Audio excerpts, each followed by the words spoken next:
नमस्कार, आप देख रहे हैं 4 PM गुजरात और मैं हूं आपके साथ तान्या। गुजरात में लगातार चुनावी हार के बाद कांग्रेस अब अगले साल होने वाले विधानसभा चुनाव की तैयारी में अपनी रणनीति बदलने की दिशा में आगे बढ़ती दिखाई दे रही है। पार्टी इस बार चुनाव से पहले युवाओं, खासकर जेनजी यानी नई युवा पीढ़ी के बीच अपनी पकड़ मजबूत करने की कोशिश कर रही है। कांग्रेस का फोकस सिर्फ पारंपरिक राजनीति मुद्दों तक सीमित रहने के बजाय युवाओं से जुड़े सवालों, छात्र हितों और नए चेहरों को आगे लाने पर रहने वाला है। कांग्रेस के एक बड़े नेता ने द इकोनॉमिक्स टाइम में अनौपचारिक बातचीत में संकेत दिया है कि पार्टी अगले साल होने वाले गुजरात विधानसभा चुनाव में बड़ी संख्या में युवा उम्मीदवारों को मैदान में उतार सकती है। पार्टी के भीतर इस बात पर मंथन चल रहा है कि चुनाव में ऐसे नए चेहरों को मौका दिया जाए जो युवाओं के बीच लोकप्रिय हो और बदलते राजनीतिक माहौल को बेहतर तरीके से समझ सके। कांग्रेस नेता के मुताबिक आज की राजनीतिक चर्चा में युवा वर्ग की भूमिका लगातार बढ़ रही है। सोशल मीडिया से लेकर सड़कों तक युवाओं की भागीदारी राजनीति की दिशा और चुनावी विमर्श को प्रभावित कर रही है। ऐसे में कांग्रेस मानती है कि अगर उसे गुजरात में अपनी स्थिति मजबूत करनी है तो उसे युवाओं को केवल मतदाता के तौर पर नहीं बल्कि पार्टी के सक्रिय चेहरे और नेतृत्व के हिस्से के रूप में भी सामने लाना होगा। इसी रणनीति के तहत पार्टी अगले साल के चुनाव के लिए नए और युवा चेहरों को उतारने पर गंभीरता से विचार कर रही है।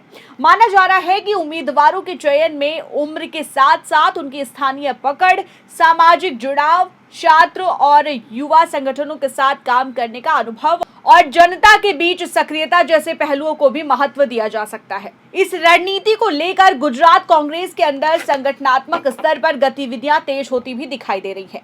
गुजरात कांग्रेस के अध्यक्ष अमित चावड़ा और गुजरात कांग्रेस विधायक दल के नेता तुषार चौधरी ने पिछले सप्ताह दिल्ली में कांग्रेस आला कमान के साथ मुलाकात की थी। इस बैठक को गुजरात में पार्टी की आगामी चुनावी रणनीति के लिहाज से महत्वपूर्ण माना जा रहा है और बताया जा रहा है कि दिल्ली में आला कमान के साथ हुई इस मुलाकात में गुजरात कांग्रेस के संगठनात्मक ढांचे को लेकर भी चर्चा हुई।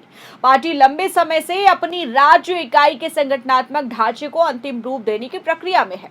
वहीं अब संकेत मिल रहे हैं कि कांग्रेस जल्द ही राज्य संगठन की संरचना की घोषणा करने पर विचार कर रही है। दरअसल शक्ति सिंह गोहिल के इस्तीफे के बाद अमित चावड़ा को दूसरी बार गुजरात कांग्रेस का अध्यक्ष बनाए जाने के बाद से संगठनात्मक स्तर पर कई फैसले लंबित थे। पिछले करीब 1 साल से राज्य इकाई के संगठनात्मक ढांचे को लेकर स्थिति पूरी तरह से स्पष्ट नहीं हो पाई थी। ऐसे में विधानसभा चुनाव से पहले कांग्रेस के लिए संगठन को मजबूत करना और जिम्मेदारियां तय करना बेहद अहम माना जा रहा है। कांग्रेस के सामने सबसे बड़ी चुनौती गुजरात में लगातार कमजोर होते चुनावी प्रदर्शन की है। पार्टी को 2017 के विधानसभा चुनाव में अपेक्षाकृत बड़ी सफलता मिली थी। उस समय पाटीदार आंदोलन के कारण गुजरात की राजनीति में बड़ा बदलाव देखने को मिला था और कांग्रेस ने इसका राजनीतिक फायदा उठाते हुए 77 सीटें जीत ली थी। ये गुजरात में कांग्रेस का लंबे समय बाद सबसे मजबूत प्रदर्शन था। 2017 के चुनाव में कांग्रेस ने कई युवा और आंदोलन से जुड़े चेहरों को आगे बढ़ाया था। पाटीदार आंदोलन से जुड़े युवा नेताओं के साथ साथ अल्पेश ठाकुर और जिग्नेश मेवाड़ी जैसे युवा चेहरों ने भी उस दौर में कांग्रेस के राजनीतिक अभियान को मजबूती दी थी। इन नेताओं की सक्रियता की वजह से कांग्रेस को युवाओं और आंदोलनकारी वर्ग के बीच नई पहचान बनाने में मदद मिली थी। हालांकि 2017 के बाद कांग्रेस इस प्रदर्शन को बरकरार नहीं रख सकी। पार्टी के कई चर्चित युवा चेहरे धीरे धीरे कांग्रेस से अलग हो गए। हार्दिक पटेल और अल्पेश ठाकुर जैसे नेता बाद में भारतीय जनता पार्टी में शामिल हो गए। इसका सीधा असर गुजरात में कांग्रेस के संगठन और उसके युवा आधार पर भी देखने को मिला। इसके बाद 2022 के गुजरात विधानसभा चुनाव में कांग्रेस का प्रदर्शन बेहद कमजोर रहा। पार्टी की सीटों की संख्या घटकर सिर्फ 17 रह गई, जो गुजरात में कांग्रेस का अब तक सबसे निचला प्रदर्शन था। इस चुनाव परिणाम ने पार्टी के सामने नेतृत्व, संगठन, उम्मीदवारों और चुनावी रणनीति से जुड़े कई गंभीर सवाल खड़े कर दिए। अब कांग्रेस एक बार फिर युवाओं को केंद्र में रखकर अपनी राजनीति तैयार करती दिखाई दे रही है। फर्क इतना है कि इस बार पार्टी का फोकस केवल कुछ चर्चित युवा नेताओं पर नहीं बल्कि बड़े पैमाने पर नए और स्थानीय युवा चेहरों को राजनीतिक अवसर देने पर हो सकता है। जेनजी को लेकर कांग्रेस की रणनीति इस व्यापक योजना का हिस्सा मानी जा रही है।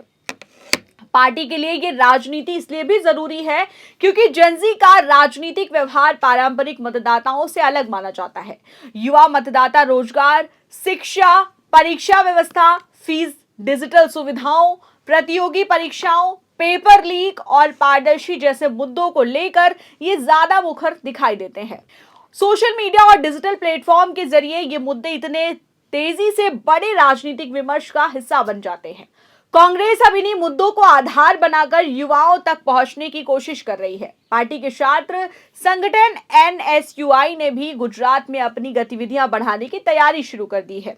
एनएसयूआई की ओर से छात्रों से जुड़े मुद्दों पर कई कार्यक्रम आयोजित किए जाने की योजना है। इनमें एडमिशन, परीक्षाएं, पेपर लीक, परीक्षा परिणाम, फीस और शिक्षा व्यवस्था से जुड़े व्यापक सवाल प्रमुख रहेंगे।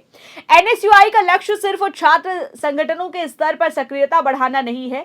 संगठन के जरिए कांग्रेस जेनजी के बीच अपनी राजनीतिक मौजूदगी मजबूत करने की कोशिश कर रहा है। पार्टी चाहती है कि छात्र और युवा वर्ग से जुड़े मुद्दों पर कांग्रेस को एक ऐसे मंच के रूप में पेश किया जाए जो उनकी समस्याओं को लगातार उठाता है और सरकार से जवाब मांगता है। आपको बता दें कि गुजरात यूनिवर्सिटी से जुड़े मुद्दे GCAS यानी गुजरात कॉमन एडमिशन सर्विस से संबंधित सवाल और परीक्षा के पेपर लीक जैसे मामलों को लेकर छात्र संगठन की सक्रियता इस राजनीति का हिस्सा मानी जा रही है। कांग्रेस का मानना है कि विश्वविद्यालयों और कॉलेजों से जुड़े मुद्दों को अगर लगातार उठाए जाए तो इससे सबसे बड़ी संख्या में युवाओं तक राजनीतिक संदेश पहुंचाया जा सकता है। क्या 2027 का विधानसभा चुनाव गुजरात कांग्रेस के लिए बदलाव की शुरुआत साबित होगा? इन सवालों के जवाब चुनावी मैदान में ही मिलेंगे, लेकिन फिलहाल कांग्रेस ने यह संकेत जरूर दे दिया है कि अगला चुनाव वो सिर्फ पुराने चेहरों और पारंपरिक मुद्दों के सहारे नहीं लड़ना चाहती। पार्टी की नजर अब गुजरात की नई पीढ़ी पर है और जेनजी को अपने राजनीतिक अभियान का अहम हिस्सा बनाने की तैयारी की जा रही है। वहीं इस पूरे मामले को लेकर आप क्या सोचते हैं, आपकी क्या राय है, हमें कमेंट सेक्शन में जरूर बताएं। और अगर आपको ये वीडियो पसंद आया हो तो वीडियो को लाइक करें, शेयर करें और अगर अभी तक आपने हमारे चैनल को सब्सक्राइब नहीं किया है तो कर लीजिए और बने रहिए 4 PM गुजरात के साथ।